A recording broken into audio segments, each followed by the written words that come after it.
என் அன்பு சகோதர சகோதரிகளே, ஆண்டவராகிய இயேசு கிறிஸ்துவின் நாமத்தில் அன்பின் வாழ்த்துக்கள். Wings of victory charitable trust மூலமாக நீங்கள் அறிந்திருக்கிறீங்க, நிறைய இலவச உதவிகளை செய்து கொண்டிருக்கிறோம். குறிப்பாக டயாலிசிஸ் சென்டர், ஆம்புலன்ஸ் சர்வீஸ். பாருங்கள், இப்போ புதுசாக நம்ம ஒரு நியூரோ ரீஹாப் சென்டர், அதுவும் குழந்தைகளுக்கு நம்ம இதை ஆரம்பிக்க போகிறோம். இந்த தெரப்பி சென்டர் பல ஆயிரக்கணக்கான பணங்களை அநேகர் செலவழித்து கொண்டிருக்காங்க. ஆனால் இது மூலமாக நம்ம ஒரு பெரிய ஒரு ஊழியத்தை செய்ய போகிறோம். பிரியமானவர்களே, சீக்கிரமாக கத்தச்சித்தமான அந்த ஜூன் மாதத்துலேருந்து ஒரு முதியோர் இல்லமும் சென்னை பல்லாவரத்தில் துவங்குவதற்கான காரியங்களை எல்லாம் ஈடுபட்டு கொண்டிருக்கிறோம். ஜெபித்து கொள்ளுங்கள். ஒவ்வொரு மாதமும் இதற்கு கிட்டத்தட்ட 3 to 3.5 லட்சம் ரூபாய் எப்படியும் செலவாகிறது. எனவே நாங்கள் ஜெபத்தோடு திட்டமிட்டோம்.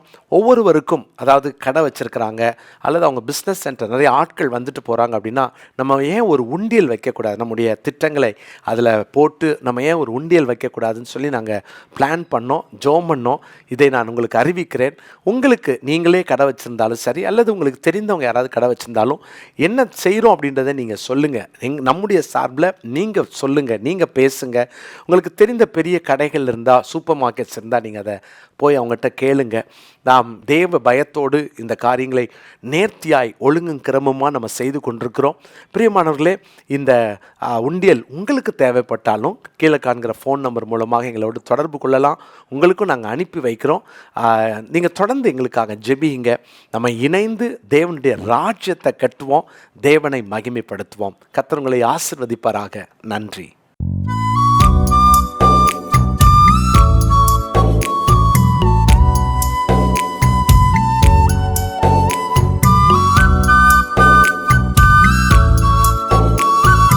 என் அன்பு சகோதர சகோதரிகளே, இயேசு கிறிஸ்துவின் நாமத்தில் என் அன்பின் வாழ்த்துக்கள். இன்றைய முத்து எனும் இந்த சிறிய தியானத்தின் மூலம் உங்களை சந்திப்பதில் மகிழ்ச்சி அடைகிறேன். பிரியமானவர்களே, மத்தேயு சுவிசேஷம் 11ஆம் அதிகாரம் 29ஆம் வசனத்தை நான் வாசிக்கிறேன். நான் சாந்தமும் மனத்தாழ்மையுமாயிருக்கிறேன். என் நுகத்தை உங்கள் மேல் ஏற்றுக்கொண்டு என்னிடத்தில் கற்றுக்கொள்ளுங்கள், அப்பொழுது உங்கள் ஆத்துமாக்களுக்கு இளைப்பாறுதல் கிடைக்கும். அருமையான தேவனுடைய பிள்ளைகளே, இயேசுவினுடைய தாழ்மை எவ்வளவு முக்கியமானது. அதுதான் தாழ்மைக்கு இலக்கணம் என்பதை நம்ம தியானித்தோம். இருதயத்தில் தாழ்த்தணும், ஆத்மாவில் தாழ்த்தணும், நடக்கையில் தாழ்த்தணும் அப்படின்னு நம்ம தியானித்தோம்.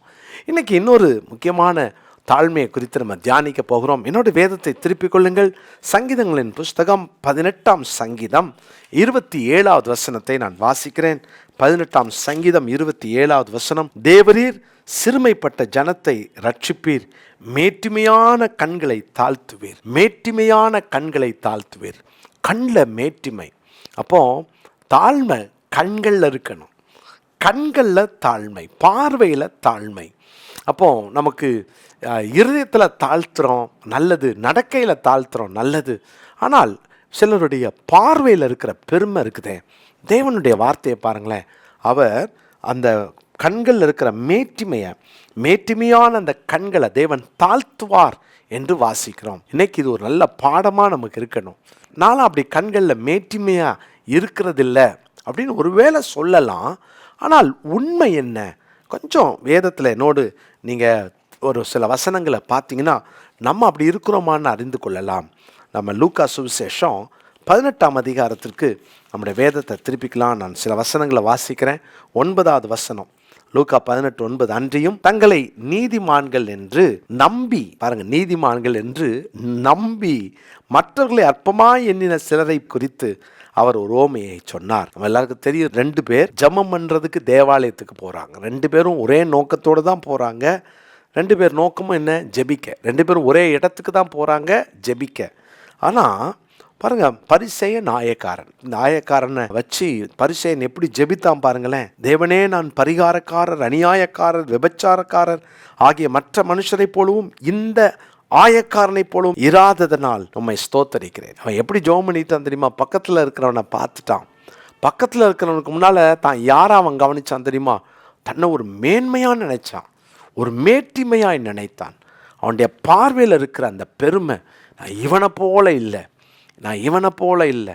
பிரியமானவர்களே, யாரையாவது நம்ம அப்படி ரொம்ப தாழ்த்தி மதிப்பிட்டு நம்ம ஒரு பெருமையான பார்வையோடு இந்த உலகத்தில் நடக்கிறோமா?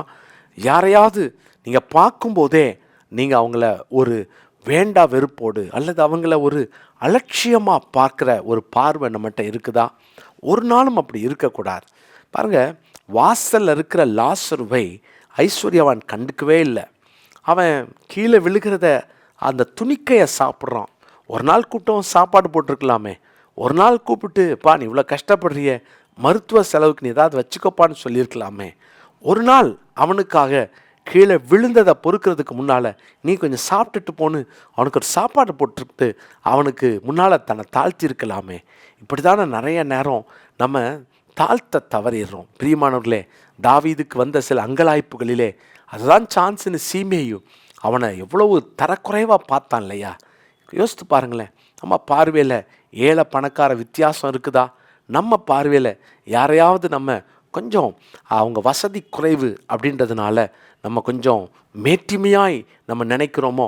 நம்ம நினைக்கலாம், நானும் அப்படி நினைக்கிறது இல்லைன்னு. ஆனால் யாரையோ ஒருவரை நம்மை விட தாழ்ந்தவர்களாக பார்த்தாலே அது நம்முடைய பார்வையில் மேட்டிமை இருக்குன்னு அர்த்தம். மாற்றிக்கொள்வோம். கர்த்தருடைய பிள்ளைகளே, நீங்கள் யாரை பார்த்தாலும் அவர் என் மேலே வச்ச அன்பு, இரக்கம், கிருபை, அந்த கிருபையை அனுபவித்த நம்ம அதே கிருபைன்ற கண்ணாடி வழியாக தானே மற்றவங்கள பார்க்கணும். அப்படி பார்ப்போம். அதுதான் நமக்கு தேவன் நம்மிடத்தில் எதிர்பார்ப்பது. நான் ஒரு சில வசனங்களை வாசிக்கிறேன். ஏசாயா தீர்க்கதரிசன புஸ்தகம் 2ஆம் அதிகாரத்தின் 11வது வசனத்தை நான் வாசிக்கிறேன். ஏசாயா 2ஆம் அதிகாரம் 11வது வசனம்.